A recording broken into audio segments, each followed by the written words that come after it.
Hello students. आज हम करने जा रहे हैं कक्षा 10 के क्षितिज भाग 2 का तीसरा पाठ देव। इससे पहले हमने इसके 2 पाठ कर लिए हैं। पहला पाठ था सूरदास जी के पद और दूसरा था राम लक्ष्मण परशुराम संवाद। आज हम करेंगे देव। इसमें क्या है, उन्होंने सवैये और कवित्व लिखे हैं। तो ये पढ़ने के पहले, इनकी व्याख्या करने के पहले हम देव के बारे में जान लेते हैं। ये कवि देव कौन थे। ठीक है। देव का जन्म इटावा के उत्तर प्रदेश में 1673 में हुआ था। देव का पूरा नाम क्या था? देवदत्त द्विवेदी। ठीक है। ये पहले कहाँ थे? जो औरंगजेब के पुत्र आजम शाह के दरबार में थे। ठीक है, वहाँ पे ये आश्रय लिए थे। इसके बाद ये फिर आए, इनके आश्रयदाता बने। कौन थे वे? भोगीलाल। ठीक है, उनके यहाँ ये बहुत ज़्यादा समय तक रहे और इन्होंने कई कविताएं लिखी और इनकी कविताओं में रीझ कर उन्होंने लाखों की संपत्ति इन्हें दान में दी थी। इनकी काव्य ग्रंथों की संख्या 52 से लेकर 72 तक मानी जाती है। ओके। उनमें से सबसे ज़्यादा प्रमुख इनकी कविताएं थी रस विलास, भाव विलास, ठीक है, काव्य रसायन और भवानी विलास। ये इनके देव के प्रमुख ग्रंथ माने जाते हैं। देव जो है रीत काल के प्रमुख कवि माने जाते हैं। इनकी मृत्यु 1767 में हुई थी। ठीक है। कवित्त, ये देव जो थे कवित्त सवैयों में एक और जहाँ रूप सौंदर्य का अलंकारिक चित्र रखते थे ये, वहीं दूसरी ओर ये प्रेम और प्रकृति के बारे में भी बड़े अच्छे भाव अभिव्यक्ति करते थे। ठीक है। ये अपने भावों की अभिव्यक्ति बड़े अच्छे से अपनी कविताओं में दिखाते थे प्रकृति के प्रति। ठीक है। इसमें इन्होंने पहले तो सवैया दिया है, फिर 2 कवित्व दिए हैं। ठीक है। पहले सवैये में इन्होंने कृष्ण के राजसी रूप सौंदर्य का वर्णन किया है। ठीक है। और दूसरे कवित्व में बसंत को बालक रूप में दिखाकर प्रकृति के साथ एक रंगात्मक संबंध की अभिव्यक्ति की है। इन्होंने जो है श्री कृष्ण को बालक के रूप में दिखाया है, उसकी किसको? बसंत को। ठीक है। बसंत को साथ लेकर इन्होंने किसकी तुलना की है? श्री कृष्ण की। और तीसरे कवित्व में इन्होंने पूर्णिमा की रात के में चांद तारों से भरे आकाश की आभा का वर्णन किया है। ठीक है। तो इसमें इन्होंने 3 दिए हैं। पहला क्या है? सवैया।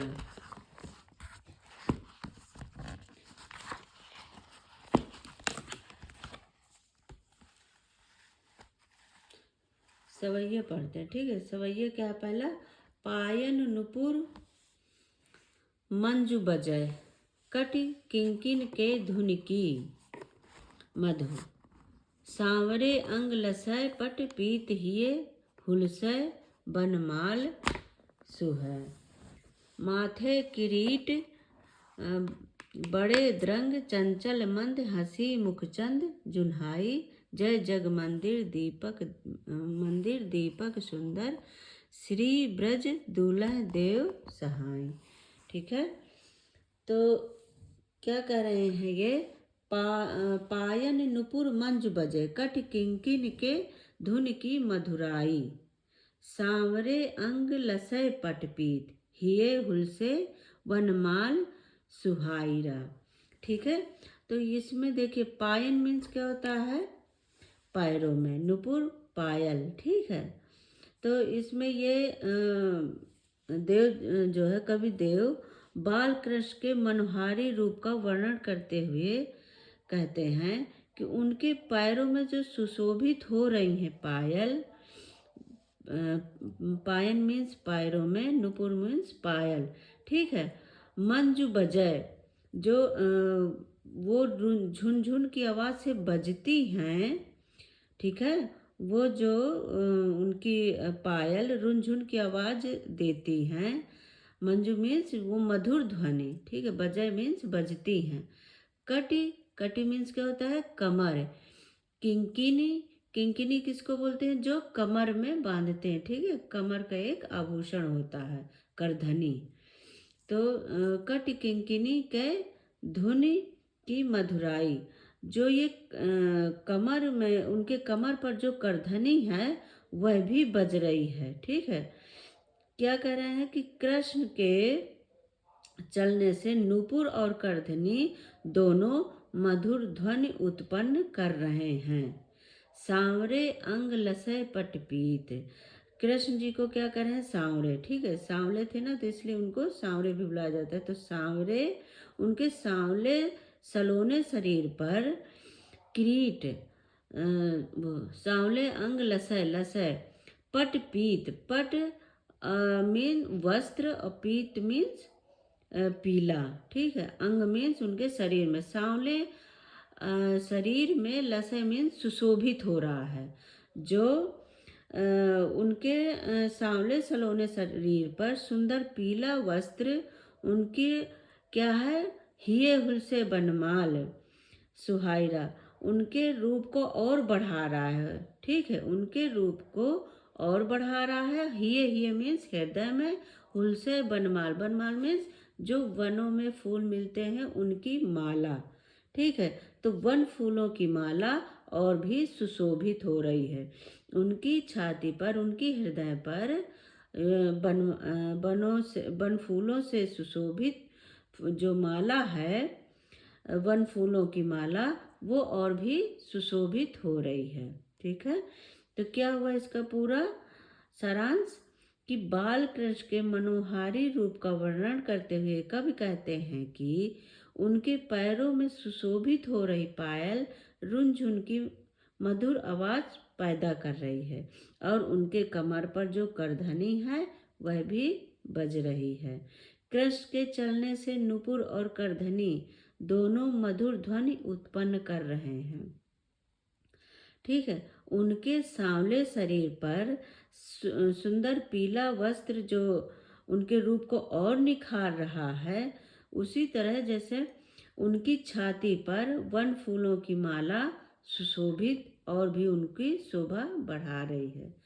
माथे किरीट बड़े द्रंग चंचल, मंद हंसी मुख चंद जुन्हाई, जय जग मंदिर दीपक सुंदर, श्री ब्रज दूल्हे देव सहाय, ठीक है। क्या करें? देखिए, माथे, उनके माथे पर, सिर पर, ठीक है। क्रीट मीन्स मुकुट। बड़े द्रंग चंचल, उनके जो नेत्र हैं, द्रंग मीन्स उनके जो बड़े बड़े नेत्र हैं, चंचल नेत्र, वो इधर उधर देखते हैं तो और बड़े बड़े लग रहे हैं, चंचल लग रहे हैं, ठीक है। तो वही कह रहे हैं कि उनके माथे पे मुकुट है और वो बड़े बड़े नेत्रों वाले, चंचल नेत्रों वाले, मंद हंसी मतलब मंद मंद मुस्कान उनकी, मुखचंद, मुखचंद जुन्हाई, ठीक है। तो क्या कह रहे हैं? उनके सिर पर मुकुट है, उनकी आंखें बड़ी बड़ी हैं, उनके सिर पर मुकुट है, उनकी आंखें बड़ी बड़ी हैं और चंचल भी हैं। वह कभी इधर देखते हैं तो कभी वो उधर देखते हैं, ठीक है। तो उनकी आंखें बड़ी चंचल लग रही हैं। उनके मुख पर मंद मंद हंसी है, मुस्कान है, ठीक है। बाल कृष्ण के मुख को क्या कह रहे हैं? मुखचंद, मत उनके कृष्ण जी के मुख को किससे तुलना की गई है? चंद्रमा से, ठीक है। तो क्या कह रहे हैं कि जो कि कवि कहते हैं कि मुख रूपी चंद्रमा से छिटकी उज्जवल सुंदर चांदनी के समान बालकृष्ण की मुस्कान, वो मंद मंद मुस्कान अत्यंत मनमोहक लग रही है, ठीक है। तो यहाँ पे जो है रूपक अलंकार का प्रयोग हुआ है, क्योंकि यहाँ पे उन्होंने चंद्रमा की कृष्ण जी के सुंदर मुख की तुलना चंद्रमा से किया है, ठीक है। तो ये यहाँ पे रूपक अलंकार हुआ। कट किंकिन कै, इसमें देखो बार बार का की ध्वनि आई है, इसलिए यहाँ पर अनुप्रास अलंकार का प्रयोग हुआ है। ये भी आप साथ साथ में समझते चलें। ठीक है। जय जग मंदिर दीपक सुंदर, श्री ब्रज दुल्हन देव सहाय। यहाँ पे क्या कह रहे हैं, जय जग मंदिर, मंदिर किसको यहाँ पे बोला गया है, श्री कृष्ण जी को। ठीक है। इस जग रूपी संसार में जैसे मंदिर सुशोभित होता है, उसी तरह मंदिर में जैसे दीपक होता है, वैसे इस संसार में कृष्ण है। ठीक है। क्या कह रहे हैं, वे जैसे इस संसार रूपी जग में जैसे मंदिर सुशोभित होते हैं, मंदिर में दीपक सुशोभित होता है, उसी तरह जैसे श्री कृष्ण के रहने पर यहाँ जब श्री कृष्ण होते हैं ब्रज में, तो ब्रज सुशोभित होता है।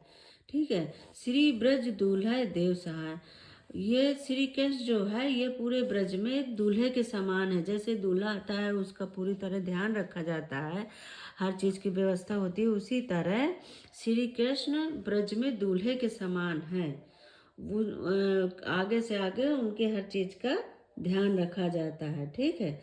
तो संपूर्ण ब्रज के ये जैसे दूल्हा हैं। ठीक है। उनकी सहायता मतलब कि ये अपने आप को देव बोल रहे हैं कि मेरी सहायता करने वाले मेरे परम हितैषी श्री कृष्ण हैं। तो ठीक है, हमने यहाँ पे सवैया पूर्ण किया। आगे हम क्या करते हैं, कवित्व पढ़ते हैं। ठीक है। कवित्व, पहला कवित्व क्या है, डार द्रुम पलना बिछौना नौ पल्लव के, सुमन झिंगुला सोहे तन छवि भारी दे, पवन झुलावे केकी कीर बतरावे देव, कोकिल हलावे हुलसावे कर तारी दे। देखिए क्या कह रहे हैं, डार द्रुम। इस प्रस्तुत कविता में कवि ने प्रकृति के विभिन्न क्या किया है, प्रकृति के विभिन्न बसंत ऋतुओं का वर्णन किया है इसमें। ठीक है। बसंत ऋतु का वर्णन किया है। तो कवि क्या कहते हैं कि बसंत ऋतु उसी तरह सुहावना लग रहा है, जैसे बसंत ऋतु आती है ना, तो कितना पेड़ पौधे सारे कितना अच्छा लगता है, सब उसका जो मनमोहक होता है उस समय का दृश्य, वही इसमें कवि बता रहा है। ठीक है। क्या कह रहा है, बसंत के सुंदर, इसका जो बसंत का उस टाइम का है वो सुंदर वर्णन कवि ने इसमें किया है। कवि कहते हैं कि बसंत रूपी बालक का क्या है, बसंत को बालक बना दिया है। ठीक है। तो वही बालक पे बात डाल के कवि समझा रहा है। क्या कहता है कि बसंत रूपी बालक का पलना, झूलों की जो टहनियाँ है, ठीक है, पलना क्या कर रहे हैं, जो डालियाँ हैं, पेड़ों की डालियाँ जो झूलती हैं, तो उनको झूला बता दिया बसंत ऋतु का। ठीक है। उसको क्या कर रहा है कि झूला झूल रहा है। बसंत ऋतु ऐसा लग रहा है जैसे वो झूला झूल रहा है। अब पलना बिछौना नौ पल्लव के, जो नए नए पत्ते नीचे गिरते हैं, वो ऐसे लग रहा है जैसे बसंत ऋतु के लिए बिछौना बिछा दिया गया हो। ठीक है। तो इसमें कवि जो है एक बालक की तुलना, बालक के बारे में बता रहा है, क्या, जैसे बसंत ऋतु, मतलब जिस तरह से बालक की एक देख रेख होती है, उस तरह से वो बसंत ऋतु के बारे में बता रहे हैं कि उसी तरह एक डाल जो है, एक डाल, पेड़ की डाल, जो डालियाँ खूब सारी टहनियाँ हैं, वो उसी तरह बसंत ऋतु का स्वागत कर रही हैं, और कि ऐसे लग रहा है जैसे वो बसंत ऋतु को झूला झुला रही हों। और जो नए नए पत्ते गिरे हैं, वो ऐसे लग रहा है जैसे वो बिछौना, नीचे उनके लिए बिछौना बिछा दिया हो। सुमन झिंगुला सोहे तने छवि भारी दे। देखो झिंगुला क्या होता है, एक झबला टाइप। ठीक है। जो छोटे बच्चों को पहनाते हैं उसको बोला है झबला। ठीक है, तो ये क्या कह रहे हैं, सुमन झिंगोला एक बसंत रूपी बालक के शरीर पर फूलों से बना झबला, ठीक है, क्या झबला सुशोभित हो रहा है। यहाँ पे बसंत, जो बसंत है उसको एक बालक के रूप में बताया है ना, तो बसंत रूपी बालक के शरीर पर फूलों से बना झबला सुशोभित हो रहा है। तन छवि भारे दे, ठीक है, ऐसे सुशोभित हो रहा है झबला, जैसे हवा चलने से वो टहनियाँ यहाँ वहाँ झूलती हैं। ठीक है, तो पवन झुलावे, ऐसे लग रहा है जैसे फिर पवन उसको झुला रहे हैं, टहनियाँ ऐसे हवा से हिल डुल रहे हैं, तो ऐसे लग रहा है जैसे वो झुला रहे हों। केकी कीर बतरावे देव, केकी मीन्स क्या होता है, ये कीर मीन्स होता है तोता और केकी होती है मोर।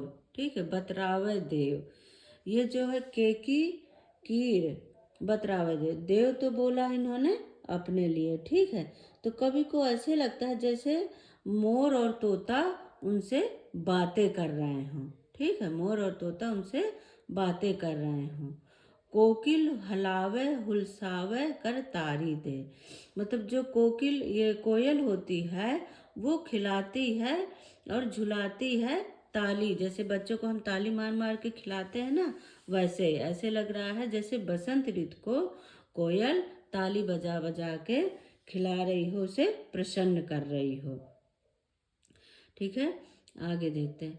पूरित पराग सो उतारो करो राई नोन, ठीक है, कंच कली नायिका लतान सिर सारी दे, मदन महीप जू को बालक बसंत ताई, प्रातः जगावत गुलाब चटकारी दे। ठीक है, यहाँ क्या कह रहे हैं, इस समय चारों ओर फूलों के पराग बिखरे हैं। ठीक है, क्या कह रहे हैं, इस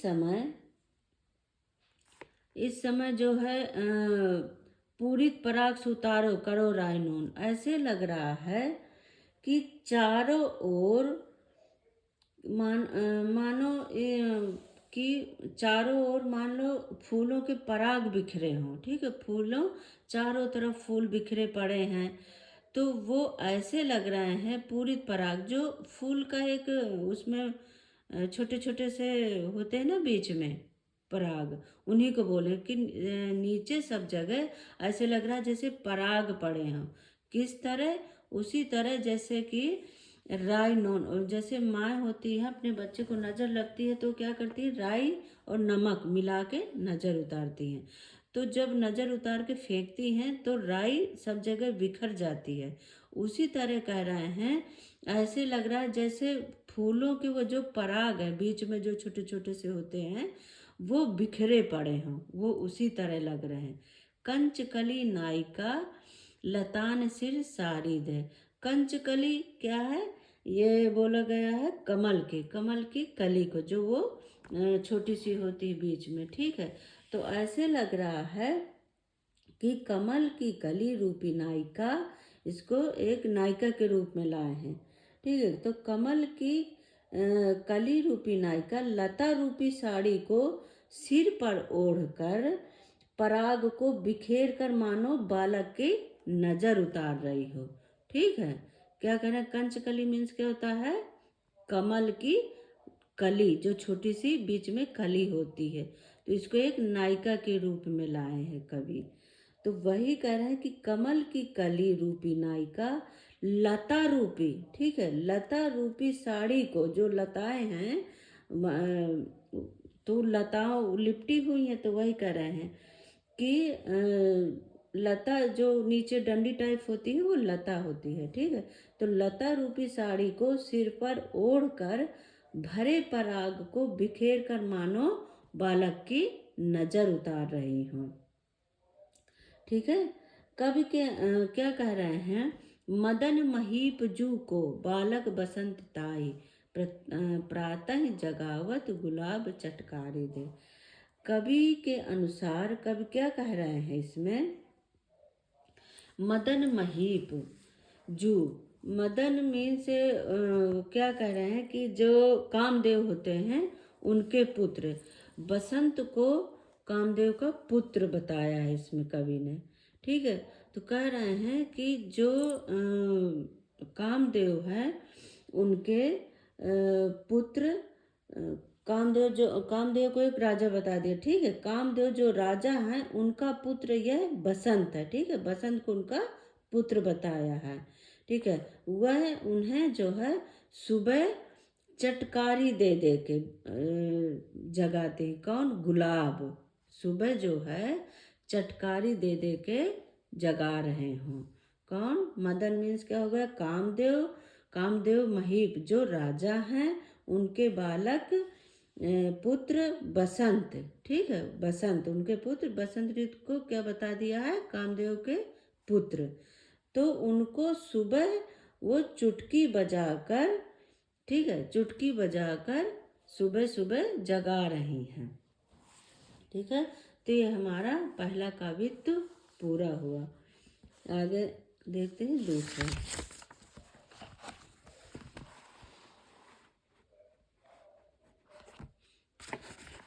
क्या है ये, फटे की सिलान सौ सुधारव सुधा मंदिर। देखो इसमें ब्रज भाषा का प्रयोग हुआ है, और ब्रज भाषा थोड़ा पढ़ने में भी कठिन होती है और समझने में भी, तो इसे बहुत ध्यान से समझें। ठीक है, काफ़ी दिक्कतें आती हैं इनके, और एक बार वर्ड मीनिंग आपने इसकी समझ ली तो कोई कठिन नहीं है। बस इसको ध्यान से इसके वर्ड मीनिंग आप पढ़ें। इसको पढ़ाने के बाद आप पढ़ने के बाद एक बार अपने आप इसका पढ़ने का प्रयास करें तो बड़े आराम से आ जाएगा ये। फटक सिलान सौ सुधारो सुधा मंदिर, उदद दधि को सो अधिकाई उमगे अमंद। क्या कर रहे हैं यहाँ कवि, कवि ने यहाँ दुधिया चांदनी से नहाई, फटिक सिलानी, सिलानी किसको बोला है, जो पत्थर की शिला होती है। ठीक है, तो क्या कर रहे हैं, सुधारो सुधा मंदिर, कवि ने यहाँ दुधिया चांदनी से नहाई रात को अमृत मंदिर के रूप में माना है, जो उज्जवल स्फटिक की चट्टान पर बना हुआ है। ठीक है, जो सफ़ेद पत्थर पर बना हुआ है। ठीक है, स्फटिक अत्यंत उज्जवल सफ़ेद, क्या होता है स्फटिक, क्या होता है, वो बिल्कुल उज्जवल और सफ़ेद होता है, पारदर्शी, मतलब एक इधर का उधर दिख जाता है, ये कीमती नग होता है। ठीक है, प्रकृति में चारों ओर बिखरी चांदनी, क्या कर रहे हैं, बाहर ते भीतर लय भीत न देखे देव, दूध को सो फेन फैले आंगन फरस बंद। क्या कह रहे हैं यहाँ पे कि जो चारों ओर, प्रकृति में जो चारों ओर बिखरी चांदनी को देखकर कवि को ऐसा लग रहा है कि मानो दही का सागर उमड़ता चला रहा हो, मानो दही का सागर उमड़ता चला रहा हो। ठीक है, कबीर देव कहते हैं कि इस सुधा मंदिर की दीवार भीतर बाहर कहीं से भी दिखाई नहीं पड़ रही है। जो ये सुधा मंदिर है इसकी दीवार भीतर और बाहर से कहीं भी दिखाई नहीं पड़ रही है, और इसके आंगन के फर्श पर मानो ऐसे लग रहा है कि फैले आंगन फर्श, ऐसे लग रहा है जैसे इसकी फर्श पर दूध ही फैला, क्या दूध का झाग होता है जो वो फैला पड़ा हो, ऐसे लग रहा है जैसे दूध का झाग फैला पड़ा हो। ठीक है, क्या कर रहे हैं एक बार फिर से, फटिक सिलानी सौ सुधारो सुधा मंदिर। देखो क्या कह रहे हैं कवि ने यहाँ जो है दुधिया चांदनी, बिल्कुल एक पूर्णिमा का चांद होता है ना, जो पूर्णिमा की रात का वर्णन किया है इसमें, तो वही जो चांद और तारे होते हैं जिस तरह से वो छिटके होते हैं, तो कैसे लग रहे हैं यहाँ पे उसी का वर्णन किया गया है। ठीक है, तो कभी यहाँ पर दुधिया चांदनी से बिल्कुल नहाई रात्रि का अमृत के समान माना है। ठीक है, कि बिल्कुल जैसे पूर्णिमा की रात को रात बिल्कुल सफ़ेद होती है और चांद तारे बिल्कुल छिटके हुए होते हैं, अलग जो वो सब दिखाई देते हैं, सुंदर लगते हैं। तो वही यहाँ पे कहा है कि स्फटिक अत्यंत उज्जवल सफ़ेद पारदर्शी कीमती नग होता है। ठीक है, प्रकृति में चारों ओर बिखरी चांदनी को देखकर कवि को ऐसा लगता है कि मानो दही का सागर उमड़ता चला रहा है। ठीक है, ऐसे वो चांद तारे लग रहे हैं, ऐसे लग रहा है जैसे दही का सागर उमड़ता चला रहा हो। कविवर देव कहते हैं कि इस सुधा मंदिर की दीवार भीतर बाहर कहीं से भी दिखाई नहीं पड़ रही है और इसके आंगन पर मानो दूध के झाग फैला दिए हों। ठीक है, तारा सी तरुणिता में ढाढ़ी झिलमिली मोती, मोतिन की ज्योति मिल्यो मल्लिका को मकरंद, आरसी से अंबर में आभा सी उजारी लगे, प्यारी राधिका को प्रतिबिंब सो लगत चंद। देखिए यहाँ क्या कह रहे हैं, इस चांदनी रूप रात्रि में, इस चांदनी रात्रि में तारा सी तरुणता में, इस चांदनी रात्रि रूपी अमृत मंदिर में जो झिलमिलाते तारे दिखाई पड़ रहे हैं, जो झिलमिलाते तारे दिखाई पड़ रहे हैं, मानो वे सब सुंदर सुसज्जित युवतियां खड़ी हों।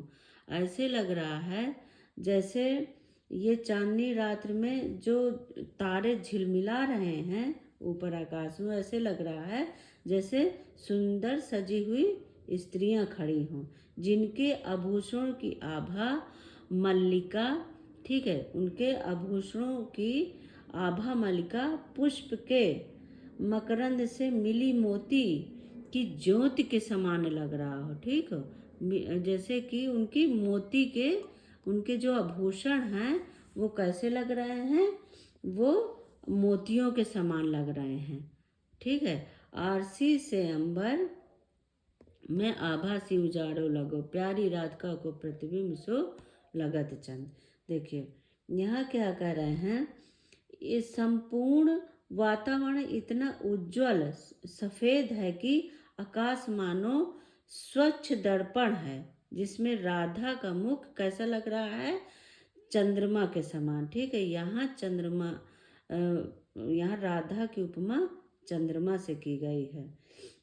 ठीक है, यहाँ कवि ने चंद्रमा की तुलना राधा के सुंदर मुखड़े से किया है।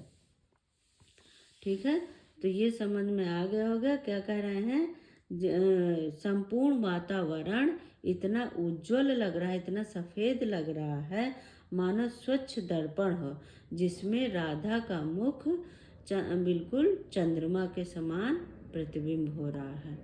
ठीक है, तो आज ये हमने दूसरा कवित्व पूरा किया।